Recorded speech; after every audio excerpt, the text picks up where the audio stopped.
Salut tout le monde, aujourd'hui on se retrouve pour une nouvelle vidéo qui sera le book haul du mois de janvier. Et comment vous dire, il a été catastrophique le book haul du mois de janvier, ça a été une catastrophe. C'est plus un panier percé si vous voulez, c'est carrément un panier sans fond. Mon portefeuille n'est plus un portefeuille avec un trou, mais c'est carrément le Grand Canyon. Voilà. J'avais décidé d'être raisonnable au mois de janvier. J'ai même pas tenu un mois. Que dis-je? Même pas 2 semaines. Voilà. Le comble étant que je vous ai quand même fait une vidéo concernant ma relation très compliquée avec ma palle et ma bibliothèque, et je ne trouve rien de mieux que de vous faire un book haul absolument catastrophique. Je sais, je suis un paradoxe à moi toute seule. Voilà. Vidéo culpabilisante, mais en même temps vidéo plaisir, on va pas se mentir. Et pour essayer de trouver une excuse qui n'est pas trop bidon, il faut savoir que dedans il y a quand même 6 livres qui sont des cadeaux de Noël réceptionnés plus ou moins en retard, sachant que pour Noël je ne demande pratiquement jamais rien à ma famille. Là j'ai eu un micro-ondes parce que le mien avait lâché et que j'en avais parlé en disant je vais essayer de le réparer avant d'envisager d'en racheter un, et finalement ils m'ont dit non c'est bon, on va t'en acheter un pour Noël. Du coup voilà, ça a été un petit peu le cadeau, mais les restes des membres de ma famille, je leur ai rien demandé, et du coup comme je leur ai rien demandé et qu'ils savaient pas comment offrir, ils m'ont donné des sous-sous. Voilà, je leur ai rien demandé parce que je ne voulais rien, mais ils m'ont quand même donné des sous-sous. Et du coup, bah évidemment, avec ces sous-sous, je me suis acheté des livres. Hein, évidemment, hein, c'était obligé, on est d'accord. Donc voilà, on va dire que une partie de ce book haul sont aussi des cadeaux de Noël un petit peu en retard. Hein, voilà, d'accord ? On se trouve des excuses comme on peut. Bref, j'arrête de tergiverser et je vais commencer tout de suite. Et du coup, je vais commencer par tout ce qui est cadeau, comme ça, ce sera fait au niveau de Noël. On passe à l'année prochaine, enfin à la fin de l'année, comme ça au moins c'est fait. Je commence donc par celui-ci. Il s'agit évidemment de Terre brisée, le premier tome d'une nouvelle saga donc de Victoria Aveyard aux éditions de Saxus dans leur format relié. Celui-ci je ne l'ai pas précommandé puisque maintenant à la librairie où je vais en face de mon travail, ils ont tous les deux Saxus en format broché et en format relié, donc évidemment j'ai pas eu besoin en fait de le précommander. C'est très bien, moins de carton, moins de transport, plus écologique, voilà, tout ça, j'étais plutôt contente. Et voilà, j'étais très heureuse de l'avoir parce qu'en plus celui-ci me faisait vraiment très envie. Ici, on est plus dans de la fantaisie assez classique, je dirais, puisqu'on va suivre un groupe d'amis, un groupe d'aventuriers qui sont là pour sauver le monde, il me semble, ou en tout cas sauver leur royaume d'une guerre. Je ne sais plus trop vraiment le speech. Moi, ce qui m'intéressait, c'était le groupe, en fait, parce que c'est vraiment de la fantaisie plus ou moins classique, et je vais pas vous mentir, j'aime la fantaisie classique, c'est un petit peu mon genre préféré dans la fantaisie, à savoir pourquoi, je ne sais pas, j'ai peut-être été trop bercée par le Seigneur des Anneaux, qui sait.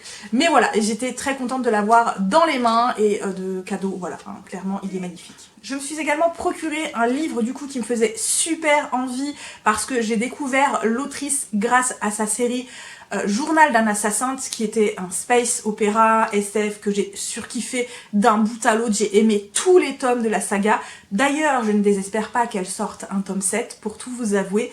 Mais voilà, j'avais tellement kiffé cette saga quand j'ai vu qu'elle avait sorti une nouvelle série plus dans de la fantasy pour le coup. Je me suis dit que ce serait cool de la découvrir du coup dans ce nouveau genre. Et du coup, je me suis pris le premier tome de cette saga. Il s'agit donc La chute d'Île de Rien, donc ici Chasseur de sorciers de Martha Wells aux éditions de La Talente. Donc ici on va suivre une jeune femme qui s'appelle Tremaine, qui veut essayer de sauver son île ou son royaume qui est au bord de l'effondrement, au bord de la guerre, tout ça. Et elle va tout faire pour essayer de sauver son monde, son royaume. Je n'en sais absolument pas plus. Je sais qu'il y a de la magie dedans, des sorciers, des trucs du genre, mais j'en sais pas vraiment plus. Mais je m'inquiète pas trop pour tout vous avouer, même si il faut on va pas se mentir, c'est écrit petit, les marges sont toutes fines et le livre fait 500 pages, mais voilà, je m'inquiète pas trop pour tout vous avouer. Celui-ci, évidemment, j'allais me le prendre à un moment ou à un autre, donc je me suis dit autant le faire maintenant. Il s'agit donc de l'intégrale de Prince captif, pardon, donc le tome 1 et 2, donc l'esclave et le guerrier de C.S. Paca aux éditions Brajlon, puisque je m'étais procuré le tome 3 dans cette édition, forcément il me fallait le tome 1 et le tome 2, donc l'intégrale. Donc là, ça y est, c'est fait, je l'ai, je suis très contente. C'est vrai que cette édition est absolument magnifique, sachant que en plus ça y est, je l'ai terminé en 2022, donc celui-ci il reste pas dans ma palle puisque ça y est, c'est déjà lu et c'est un bon point. Celui-ci, il me le fallait, j'ai pas attendu du tout parce que c'est un livre frustration pour moi, dans le sens où j'avais essayé de le lire en VO, en format électronique, à un moment, et de ce que j'en ai lu, j'avais compris que le tiers. Donc à un moment, quand on comprend que le tiers, ça sert à rien, donc j'ai abandonné. Et j'étais frustrée parce que je voulais absolument découvrir ce roman et j'attendais qu'il sorte en français. Quand j'ai su qu'il sortait en français, je me suis dit c'est pas possible, celui-là je peux pas attendre, il me le faut. Je me suis donc procuré le premier tome de cette saga, donc Un pacte avec le roi elfe de Elise Kova aux éditions Big Bang. Donc ici on va trouver une jeune femme qui va devoir se marier avec le roi des elfes et quand elle va découvrir son royaume d'adoption, elle va se rendre compte que le royaume ne se porte pas franchement très bien et qu'elle va devoir essayer de le sauver, sauf que bah, malheureusement c'est une humaine dans un monde de failles. Autant vous dire que ça va pas être une tâche facile à mon avis. De ce que j'en ai vu, les avis sont très mitigés, mais je m'en fiche. Moi, je veux vraiment le découvrir par moi-même, me faire un avis pour moi, parce que c'est vraiment le roman frustration que je supporte plus d'être frustrée, hein, on va pas se mentir, donc il me fait très envie, et je pense que je vais essayer de pas trop le faire tarder celui-là. Cadeau de ma meilleure amie cette fois. Alors, si vous vous souvenez, je vous en ai parlé il y a un moment, donc peut-être que vous ne vous en souvenez plus, pardon. Avant mon anniversaire, je lui avais fait une petite liste en lui expliquant, voilà, tous ces livres-là me font super envie, je te laisse choisir le cadeau d'anniversaire, comme ça j'aurai également une petite surprise, ça fera toujours plaisir. Et du coup, elle s'est servie de cette liste-là pour mon anniversaire et pour Noël. Et pour Noël, son choix s'est porté sur celui-ci.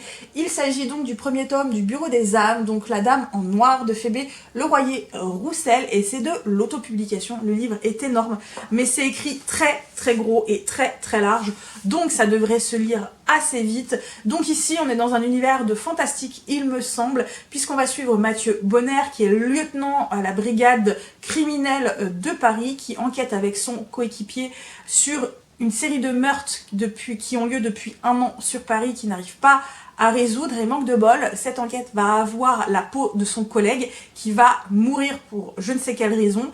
Et lui, du coup, va tomber en dépression, cacheton, hallucination, tout ça. Donc il sait même plus, en fait, s'il a toute sa tête, le gars, mais il doit continuer, en fait, à mener cette enquête avec ces soi-disant hallucinations qui sont peut-être pas, finalement, des hallucinations. Vous voyez ce que je veux dire? Donc forcément, le speech m'intéressait de fou, et donc, évidemment, je suis très contente de l'avoir eu comme cadeau pour Noël. Dernier cadeau, celui-ci fait par un de mes collègues, puisque cette année, on a fait un Secret Santa, et on a décidé de s'offrir les cadeaux en mi-janvier.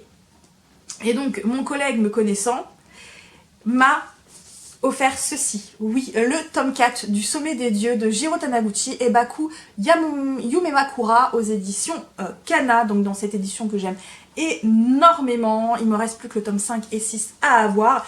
Donc il a été malin, il a été à la librairie où je vais très régulièrement. Il leur a expliqué qu'il devait m'offrir un cadeau. Il a donné mon nom et mon prénom. Comme je suis dans leur base de données, forcément ils m'ont retrouvé tout de suite. En plus ils me connaissent.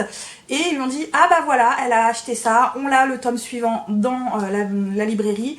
Prenez-le, ce sera très bien. Et j'étais tellement contente parce que c'est pas un cadeau à petit prix, c'est vraiment un cadeau, j'étais hyper heureuse, je l'ai vraiment remercié parce que voilà quoi, le sommet des dieux, voilà. Du coup, c'est fini pour les cadeaux et on peut passer au craquage du mois de janvier. Je commence par une lecture qui a été faite, il s'agit de celui-ci, donc le premier tome de Bodyguard, donc Les Nonnes de Laura S. Wilde aux éditions Hugo Roman. Donc celui-ci, je l'ai acheté un peu sur un coup de tête parce que juste avant j'avais terminé un roman sur des gardes du corps et j'avais bien envie de rester un petit peu dans ce type d'univers là, et du coup je suis tombée dessus en librairie, j'en avais entendu beaucoup de bien, donc forcément j'ai craqué et je l'ai lu presque aussitôt. Ici, on va suivre un garde du corps qui doit protéger une jeune étudiante d'une grande université qui reçoit des messages de menaces, tout ça, un corbeau qui arrête pas de la harceler. Et je vous en dis pas plus, je vous en parlerai évidemment dans le bilan du mois de janvier. Ensuite, j'ai eu un énormissime craquage sur la maison d'édition que j'aime d'amour, hein, la maison d'édition Bookmark. J'en ai acheté beaucoup chez eux. Et pour eux, ça va être mort. Hein. C'est fini pendant 2, 3, voire 4 mois parce que là, j'ai eu beaucoup d'achats chez eux ces derniers mois. Et il faudrait quand même que je les lise. Là, j'en ai une bonne dizaine, je crois. Donc, autant vous dire que voilà, le craquage n'a pas été petit. Donc, on y va. C'est parti pour les éditions Bookmark. Le premier, il s'agit du premier tome de la saga des contes de Verania. Donc, le cœur de foudre de Tigiclune. C'est un auteur que j'aime d'amour, vous le savez. Cette saga est terminée en 5 tomes. On est dans un univers de fantasy avec une touche d'humour absolument magnifique. Donc ici, on va suivre un jeune homme qui s'appelle Sam Haversford, qui est apprenti sorcier. Ses 2 meilleurs amis, c'est une licorne gay qui a perdu sa corne et un ogre. Et il est en plus tombé fou amoureux du chevalier, du prince, et autant vous dire qu'avec le prince, il s'entend pas très bien. Il va partir à l'aventure et je n'en sais pas franchement plus. Mais j'ai hâte de le lire parce que c'est du Tigiclune et en général, je suis assez rarement déçue de cet auteur. Je me suis également procuré celui-ci, c'est le premier tome de la saga d'enquête de la brigade mythologique, donc Luxure et autres addictions, donc de T.J. Nichols.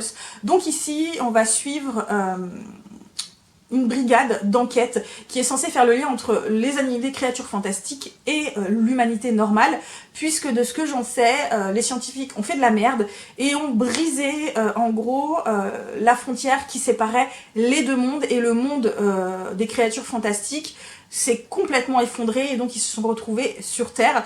Et la cohabitation n'est pas forcément facile pour tout le monde. C'est pour ça que cette brigade existe et je n'en sais pas plus, mais c'est typiquement le genre de roman que j'aime, donc hâte de le commencer. Je me suis également procuré le 3e et dernier tome de cette saga. Il s'agit donc de Leaden Falls, 3e lune de Marilyn Weiss.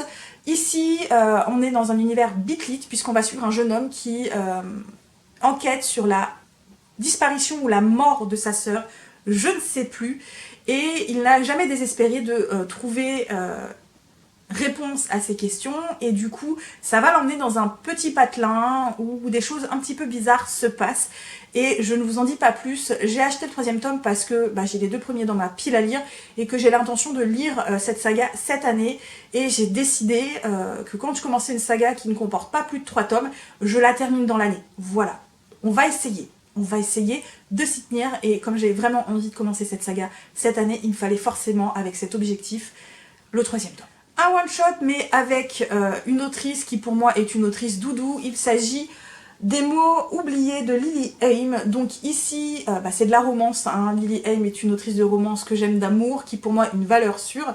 Donc ici, on va suivre un jeune homme qui est orphelin et qui part toujours en vadrouille. Il reste pas très longtemps à la même place jusqu'au jour où il s'est marié. Son mari est décédé et depuis il est reparti sur les routes. Il n'arrive absolument pas à se poser jusqu'au moment où il atterrit dans une petite ville portuaire, il me semble, et sa vie va être chamboulée parce qu'il va rencontrer quelqu'un et tout un tas de personnes qui vont le faire évoluer. Et je n'en sais pas plus et ça m'est un peu égal en fait. Toujours de Lily Haim, je me suis procuré celui-ci. Il s'agit de Blue Phoenix, et je crois que c'est le tome 1 justement, donc le tome 1 de Blue Phoenix qui est Blue, je sais pas ce sera quoi le tome 2, mais bon, bref, ici on va suivre un jeune américano-coréen qui est un nageur professionnel et qui un jour va se réveiller en se rendant compte qu'il est plein de sang et qui, je crois, a tabassé quelqu'un bien fort, et du coup sa vie s'effondre à partir de ce moment-là et il va essayer de se reconstruire, sauf que rien n'est facile. Et je m'arrête là, mais celui-ci va être dans mes priorités parce que c'est celui qui me fait le plus envie actuellement de Lily Haim. Je me suis également procuré le tome 1 de cette duologie. Il s'agit donc du Serment empoisonné de Hayley Turner, donc le bourdonnement de la guerre. Et je ne sais pas du tout de quoi ça parle, c'est juste que j'ai vu le nom de l'autrice, voilà, Hayley Turner. Vous savez que je suis tombée en amour de sa saga Dette de sang que je dois absolument terminé cette année avec le dernier tome, mais voilà, là je crois qu'on va vers du steampunk vu la couverture, mais j'ai pas lu le résumé, je m'en fous complètement, c'est du Hayley Turner et voilà. Je me suis également procuré celui-ci, et c'est pareil, celui-ci est un petit peu un coup de tête, puisque toujours dans l'optique garde du corps, un univers qui finalement me plaît bien. Donc ici, c'est le premier tome de Prime Time, donc Danger et garde du corps de Ella Frank. Donc ici, on va suivre, je crois, un journaliste qui est harcelé, qui est en danger, et qui donc va avoir un garde du corps, et tous les deux vont se faire passer pour petits amis pour je ne sais plus quelle raison. J'ai pas vraiment lu le résumé pour tout vous avouer. À voir. Et mon dernier craquage chez Bookmark, il s'agit de celui-ci, c'est donc Quand tout le monde dort de Lisa Henry et J.A. Rock. Donc ici, on est dans une vraiment un petit peu particulière, je pense. On va suivre un jeune homme qui s'appelle Daniel Whitlock, qui est terrifié à l'idée de dormir puisqu'il est somnambule, et malheureusement, il y a quelques années, il s'est réveillé devant une maison à laquelle il avait mis le feu. Voilà, donc évidemment, il a été condamné, il a fait de la prison. Là, il est retourné dans son patelin, et évidemment, il n'est pas du tout aimé par les gens, parce que non seulement il est considéré comme un criminel, mais en plus, il est gay. Et le pauvre vit cette vie de façon très très difficile, et jusqu'au jour où il va rencontrer apparemment un gendarme, un flic, c'est ça, un flic, je ne sais plus, ou un shérif, enfin bref, quelqu'un des forces de l'ordre, et avec qui il va nouer une relation, et peut-être, avec le temps, se rend-il compte que ce feu qu'il y a eu il y a des années cache peut-être quelque chose d'autre. J'en sais pas plus, mais j'ai eu de bons retours et il me fait super envie. On continue parce que ce n'est pas terminé. J'ai craqué pour celui-ci. Il s'agit donc des Somnobules de Chuck Hadding aux éditions Pocket. Celui-ci me faisait envie depuis sa sortie en grand format, mais je le trouvais cher en grand format. Et je me suis dit, ah, je vais attendre qu'il sorte en poche. Voilà la taille du poche, les gars. Il fait plus de 1000 pages. Donc je l'ai commandé à la librairie. Et le libraire, quand il me l'a donné, il m'a souhaité bonne chance. Voilà, il m'a dit, je vous souhaite bonne chance. J'espère que vous ne mettrez pas un an à le lire, parce que le truc fait quand même plus de 1000 pages. Il fait 1300 pages. 1300 pages. Voilà, 1300 pages. Donc, il y a de quoi faire. Bref, ici, on est plus dans un univers dystopique, il me semble, puisqu'un jour... une partie de la population, une très grande partie de la population, va se mettre à marcher dans la même direction, tous, au même endroit, de façon zombie, voilà, on dirait des zombies, impossible de les réveiller, c'est comme s'ils étaient somnambules, justement, tout le titre, et quand on essaie de les en empêcher, de les arrêter, si on les arrête trop longtemps, ils finissent par exploser. C'est joyeux tout ça, voilà. Bref, j'en sais pas plus, mais j'en ai entendu que du bien, donc je lirai peut-être pas le livre en entier d'un coup parce qu'il est absolument énorme, mais il me fait super envie. Un indispensable pour janvier, celui-ci je le voulais absolument, il s'agit de celui-là, donc le premier tome d'Adam Binder, donc Le sorcier des plaines de David R. Slayton. Donc ici on va suivre un jeune homme qui s'appelle Adam, qui a un don particulier, il voit ce qu'aucun mortel ne peut voir, donc les créatures fantastiques, les fantômes je crois, tout ça, hein, toutes ces créatures fantastiques qui se cachent à nos yeux, et pour avoir eu ce don, son grand frère n'a rien trouvé de mieux que de l'enfermer, de le faire enfermer dans un hôpital psychiatrique. Autant vous dire que Adam Binder a très mal vécu ces années d'enfermement, et une fois qu'il en est sorti, il n'a plus rien voulu avoir à faire à sa famille, notamment à son frère, jusqu'au jour où ce dernier le rappelle et lui demande de l'aide, puisque sa femme serait possédée. Voilà, j'en sais pas plus, mais j'ai vu déjà quelques retours, et apparemment c'est vraiment très chouette, donc hâte de le lire. Et je termine par cette beauté. Il s'agit, oui, d'un nouveau Brandon Sanderson avec 13 de la mer émeraude au livre de poche dans le format relié. Alors, j'aime énormément le format relié, et j'aime également énormément la couverture du format broché, mais pour 5 € de plus, j'ai craqué plutôt pour le format relié, il est de toute beauté.